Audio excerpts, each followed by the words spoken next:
Hey everyone, welcome back to How To with Sunny. In today's video, I'm going to show you how to download and install Java for Minecraft on a Windows PC or laptop. This can be useful if you're trying to install Minecraft mods, run a .jar file, use Optifine, or set up a Java Minecraft server. Keep in mind that if you're only playing Minecraft Java Edition through the official Minecraft launcher, you may not need to install Java manually, because the launcher normally handles the Java runtime it needs. But if a mod, installer, or server specifically requires Java, here's how to install it. First, open any web browser on your computer. Go to Google and search for Java JDK download. Open the official Oracle Java website.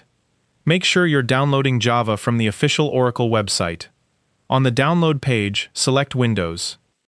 If you're using a normal modern Windows 10 or Windows 11 computer, choose the Windows x64 installer. Click the download link and wait for the installer to finish downloading. Once the download is complete, open the installer. Windows may ask for permission to make changes to your computer. Click Yes. When the Java installer opens, click Next. You can normally leave the installation location at the default setting. Click Next again and wait for Java to install. Once the installation is complete, click Close.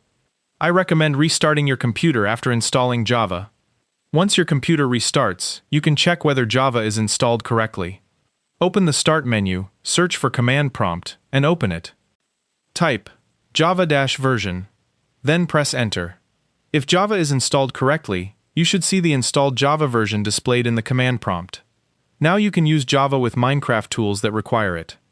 For example, if you have an Optifine or another .jar installer, right-click the file. Choose Open With. Then select Java Platform SE binary if it appears. If Windows doesn't show Java as an option, make sure Java installed correctly and restart your computer.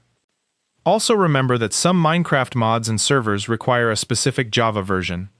So if a mod or server tells you to use a certain Java version, install the version recommended by that project rather than assuming the newest version will always work. And that's how to download and install Java for Minecraft on a Windows PC or laptop. If you found this video helpful, make sure to like the video and subscribe to How To with Sunny for more quick and easy tutorials. Thanks for watching, and I'll see you in the next video.